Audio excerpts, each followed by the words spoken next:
We have heard some really exciting solutions this morning that will help us transform our food and agriculture systems, but we know that no single organization and no single sector can do this alone. We just heard that. So that's why I'm excited to turn to our next conversation on the power of partnerships to understand how food and agriculture companies can support the nonprofit community. So please welcome back John Piatti of American Farmland Trust.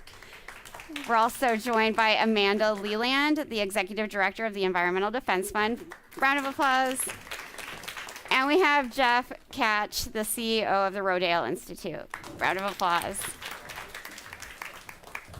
I am such a fan of everyone on this panel, so I'm thrilled to sit here with you. Amanda, you need to know that EDF gave me my first internship ever 1,000,000 years ago, so I wouldn't be here without you. So thank you. I love stories like that. Thank you. You know, me too. So I need each of you, if you can, to just give a very brief, and you know how many minutes we have, look at this clock, a very brief overview of the work that each of you do, and explain why it's so important to have a holistic approach, combining environment, energy, farmers, you know, the protection of farmland. Jeff. Great. Thank you, Danny. It's an honor to be here today. Rodale Institute is widely known as the global leader in regenerative organic agriculture. So our founder, J.I. Rodale, in 1942 said that healthy soil equals healthy food equals healthy people. And that's been our guiding principle for over 7 decades. So we're putting the science to substantiate the benefits of organic agriculture and comparing those systems to conventional over the long term. Rodale is really providing the necessary research, education, and technical assistance, which was just mentioned a moment ago, and filling a massive void that our land grant system is creating for farmers in this country. In many ways, we're helping farmers where that system has left off and not provided the necessary support. Yep. Amanda. Yeah, great. Thank you. Thank you again for having us. I'm so thrilled you're here. What a great session this morning. So EDF is an environmental organization, and we focus on practical solutions that will last. And we work in what I often call the messy middle. The messy middle is where agendas may not always align, but where real work gets done when you collaborate. And our work in agriculture and food spans the ecosystem. We work with big food and ag companies. We work with farmers and ranchers and other food producers like fishermen. And we work with policymakers and our NGO partners. So it takes a village to get real work done. And you really have to span across all of these sectors to do it well. You really do, and you have to have smart data and science, and you have to be thoughtful, and you have to think about how solutions are going to land and how they're going to help improve people's lives. Again, intentionality, it's key here. 100%. John, you know, we've been hearing all morning about this need for a farmer-centric approach, and I just want to hear from you why you think that's so important. I mean, it's so embedded into what AFT does. Well, thanks, Danny. You're absolutely right. Sometimes we say it begins with the land, but it doesn't matter if you don't have the stewards on that land doing the work. And what I found in my 40 years in this field is if you start with the farmers, if you think about their needs and work backwards, you often get to the best results. AFT, like Rodale and EDF, really do take sort of a systems approach to this, which is wonderful. And like EDF, we partner a lot on policy work. We sort of operate in that middle space. Yeah. You know, the difference is they're doing it in a whole range of environmental issues, and we're doing it in one particular area where agriculture comes into play.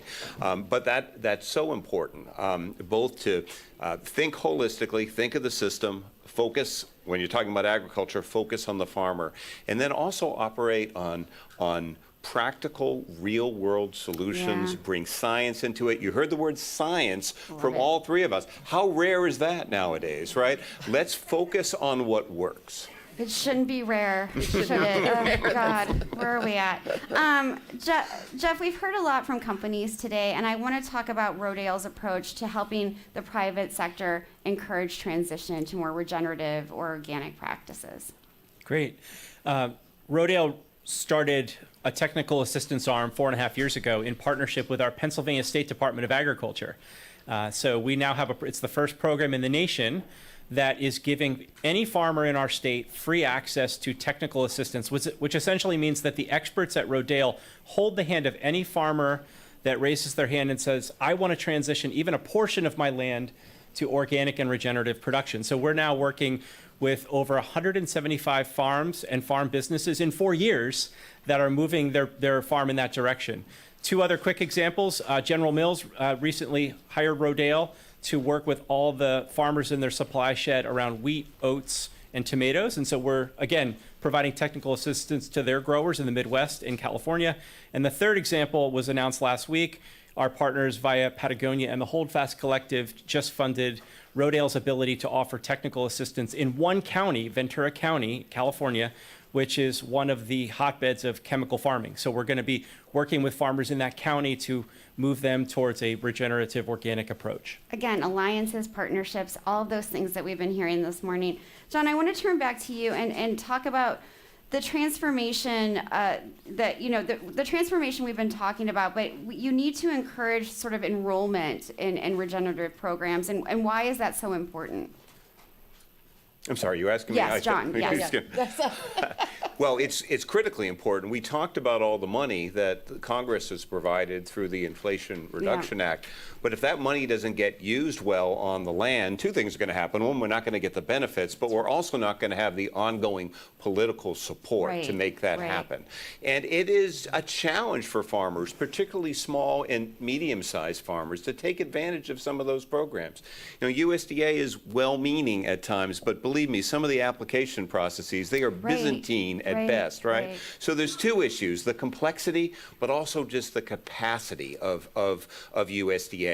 With so much more money, and to be honest, a staff that was cut pretty heavily during the last administration, they're having trouble getting those dollars out. AFT is actually playing a big role with that. In 31 states this next year, we'll have boots on the ground doing outreach, helping farmers complete conservation plans for natural resource conservation services, and helping them go through the application process. I'm interested also in hearing how you partner with other nonprofits and NGOs. Well, I think we all do. We have to do, right? This is the only way to make it work. The distinction that I'll make, or the additive, is that because we're about, we do a lot of work in the farmland protection space, as you've heard today. We partner with a lot of relatively small land trusts and conservation organizations across the country, and we also work quite actively with state departments of agriculture, because frequently they're running farmland protection programs. In 29 states, we had a direct hand in creating those programs. So like Rodale and like EDF, we partner everywhere with other NGOs, with business community, but for us, we also dive in with state government and with very small nonprofits. John, I want to ask, and you can answer it briefly, when you're partnering with other nonprofits, you're also competing for the same dollars, and I wonder how that works. Sometimes it works well, and sometimes it doesn't. Been there. And you know what we try? I like to think we're really good partners. We think of the partnership first, and we sort of worry about the money after. Sure. You know, it all comes down to people. Some EDs of other groups are really open to really having a real partnership, and others are very secretive, right? So it depends. We'll partner wherever we can. And but the funding can be a challenge. One solution to that is more money, right? I hope everyone's hearing that who's listening. Amanda, one of the things that has impressed me about EDF, and you mentioned the messy middle, is that you're helping to lead the Dairy Methane Alliance, and I know that can be messy and interesting at the same time. Can you talk about why it was launched and why it's so important and critical right now that methane is sort of elevated? Yeah, so the Dairy Methane Action Alliance is an alliance of corporate leaders in the food and ag sector, including Danone and Nestle and Starbucks and a whole bunch of others. And the idea is for organizations like EDF and others to provide technical support so they can confront in their supply chain the improvements that can be made to reduce methane emissions. And why is that so important today? It's because most of the warming that we are experiencing today is coming from methane. Solving the methane problem is our near-term solution on climate change. It is a must-do step along the way. It's not the only step, but it is a must-do step. And the food and from agriculture, methane is a big component of the total methane emissions in the world. There's a lot of opportunity with dairy. There's opportunity in other parts of the ag sector. But we feel like if we can work with companies to make progress on this now, it helps set forth the momentum and get some points on the board and meaningfully contribute to reducing climate pollution in our lifetimes right now. It can happen. It can happen. It's like possible. And It's like, very yeah. possible. When we started the conversations around this, it's probably about 15 or 18 months ago now, and we launched the Dairy Methane Action Alliance at COP last year. We've had more companies come on. We've had more momentum and more excitement about this, and it's really meeting them where they are, because there's not a, like the solutions are still being developed, right? So there's a lot of on the job thinking and creative development to come up with the plans, and then importantly, the piece that really needs some support and tackling is the financing. How do you ensure that there's money to pay for the adaptations that are going to be necessary in farm practices to ensure better outcomes for the planet?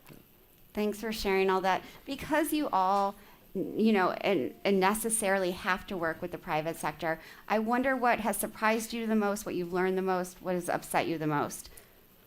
Jeff, my friend. I would start by saying the willingness. I'm absolutely overjoyed and optimistic because of the outpouring of public companies that are seeking Rodale support at this moment, and many other great organizations. Yeah. But they're looking for practical, timely, actionable advice, and that's Yeah. why Rodale's ability to work on the ground with farmers in supply chains, we can't do that alone. We need other organizations doing the same kind of work, and we need to scale that and accelerate that. But there's a deep willingness right now. I mean, Yeah. some of the biggest food companies in the world are calling Rodale. We're a 75-year-old organization. That's a Finally. very new dynamic. It's like, oh, our time has come. The world has finally caught up to what we've been espousing for Right. seven and a half decades. But that's a sign of where the world is headed. But now it's just rolling. I Yeah. feel like that it took that 75 years to get it all rolling. Amanda. Well, if you think about the world today, the trust barometer says that people have confidence in companies to lead us through the changes that the world needs. This is the Edelman Trust Barometer, if you follow this. Companies it's important that they step up. It's important that they recognize what they can contribute on climate change in the context of food. But it's not just that we want them to understand this. At this point, it's in their economic business interest. Yeah. Fundamentally, climate is creating shocks in the system that they know that they have to solve for. And so there is a big opportunity at hand, and we hope they call all of our partners and friends in the Sure. community to ask for help, because it is a monumental untested challenge. Like we're still writing the playbook as we go, but this is the moment it's going to happen. And if we do more of this collaborating, it's going to really make an impact. Absolutely. John. And I'd agree with what's been said. The willingness of companies is there. It's in their enlightened self-interest. There's nothing wrong with that. It's momentum. It's building. It's great. One of my potential concerns is that some of these companies, even if they're approaching it for the right reasons, they don't have the history in the space. They don't understand the details necessarily. Right. I mean, of the three organizations you have up here, we've all been in this space a long time. Right, We've right. done things well. We've done some things poorly, right? But we have those experiences. So the only downside I have is sometimes there's some really well-intentioned but Right. somewhat misinformed folks out there in the corporate world. But we're here as partners to help you. Well, I want to stay on that theme for a minute because Secretary Kerry was so good at bringing this up this morning. When our political systems change, companies also sort of follow that flow. And I'm frightened, honestly, that the companies who have had this enlightened self-interest are now just going, if things don't go the way many of us think they should and will, that those companies will get off track again. Do you have thoughts on that? I do. I actually, Rodale, not only did we put ecological science to bear, comparing the systems, but we also put economic data to bear. And so what we're proving out through our long-term research is that regenerative organic agriculture is really good for the bottom line. And so it's not, in our experience, these are not politically motivated decisions. These are economically motivated decisions. And by the way, I would also say that Rodale has seen bipartisan support for our work. Yeah. Both sides of You the all aisle have, yeah. are sitting in the front row at our events, and they're all ears because they see that this is just a good way for the world to move. Yeah, Amanda, you're seeing bipartisan support on so many of these things, right? Absolutely. And I think that's the path forward. And I think in a lot of potential outcomes in this U.S. election coming up, there's likely to be a split government. Yeah. And so bipartisanship may be back in play again and be a real thing. Yeah. John, any other thoughts? Well, I just reinforce that, and EDF and we've always worked in that middle Yeah. space. That's where you can sometimes get things done. It's good to have players who are in that space. I agree that most of the fundamental issues, support for conservation programs in the Farm Bill, they're going to remain having bipartisan support. But I think there were things on the edges. We're already seeing some of that. For instance, a couple of companies, I won't name names, have really backed away from DIJ commitments Right, in agriculture. That is a political thing. So simultaneously, we have the foundational underpinnings of regenerative practices and farmland protection for which there will be support. But at the same time, we have increasingly seen some agricultural issues that were never particularly polarizing or politicized getting politicized. I want this last question to also focus on a call to action because I'm never going to get you all three on stage again, and I have such an opportunity here. So, Jeff, what's your call to action for this audience, for the world? Yeah, to invest in organizations that are represented here and others like it that are on the front lines. As I mentioned at the outset, there is a gap in knowledge and technical assistance and science, and it's the land grants are not rushing into this space to the same degree that orgs like this are. So we need support, we need capacity, we need philanthropy, frankly, to do what we do. Yeah, Amanda? Yeah, so I love that answer. Thank you. And the U.S. did not pass a farm bill yet. We didn't really talk about that. Right. At some point, there needs to be a farm bill. And so my call to action is for you all to call your members of Congress and say, we need a good farm bill that's going to do the things that the community needs, invest in the future, help farmers through the transition to climate smart practices and other improvements, and make your voice heard. Right on. Thank you. Indeed. John, you get the last word, my friend. Can't disagree with either of those points, but I have to add something. I really think, and Jeff in some ways alluded to it, there is a dearth of research in some of the areas that we Yeah. really need around specific practices, but mostly because so much academic work is siloed on thinking about this as a system, as our three organizations do. So I don't think that's going to come from the standard funding sources that are out there. Yeah. So if it's companies, if it's individuals, let's step up and look at the bigger system and some of the research challenges there. Absolutely. Thank you all so much. Please give them a round of applause. Amazing conversation. Thank you all. Thank you.